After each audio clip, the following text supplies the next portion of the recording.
Hello guys and gals, I just wanted to share with you an issue that I fixed quite easily with my convertible top. Ouch.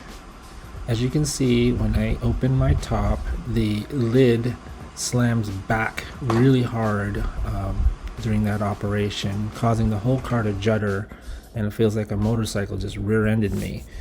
Found out the fix is really easy. The problem is not with any of the 13 hydraulic cylinders, thank goodness. It's really just a shock or a damper, just like the one used for your hood or your trunk. Start by placing your top into service mode and disconnect the battery. Service mode is really easy. You can find other videos on YouTube how to do it, but basically you will need your key inserted into the lock of the trunk and then turn it at 11 o'clock. That will unlock it and it will allow you to raise it to the full service height as shown. Here is the worn gas shock. There are two zip ties holding a bundle of cables next to it, so just cut those off and move the cabling off to the side to make this job easier. And again, this is just pretty easy.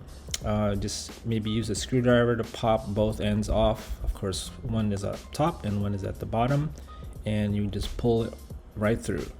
You don't need to take any body work off or break any clips or anything. Real super easy. Here is the original factory shock. It was pretty dead. It did have some resistance, but not enough to keep the trunk from slamming. Remember, you only need one. I got mine online. The company is called Stabilis, and they do make shocks for Mercedes-Benz. The difference is you just won't see a Mercedes logo on this one and won't have a Mercedes part number. Installation is just reverse of removal.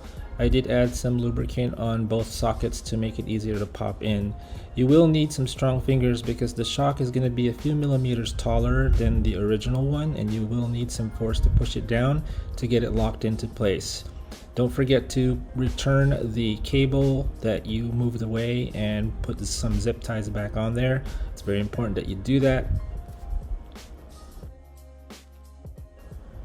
This shock was very inexpensive. It was under $100, and if you want to spend more money, you can of course get an original Mercedes one from the dealership. Make sure you don't make the zip ties too tight and cut off the excess, because those pieces can cause problems later. Just an OCD thing for me. And that's all there is to it. Pretty easy. Took me probably about 30 minutes to do this whole process, and look at that. Smooth operation now. The first time you cycle it, you will see the trunk lid move a little bit, but that's just because it needs time to adjust, and then the hydraulic cylinder also needs time to adjust. Thanks for watching. Now that that's fixed, I'm looking forward to replacing or fixing the other high pressure cylinders run by the hydraulic pump. That's going to be a lot of fun, but hopefully I won't have to deal with that for a few more years.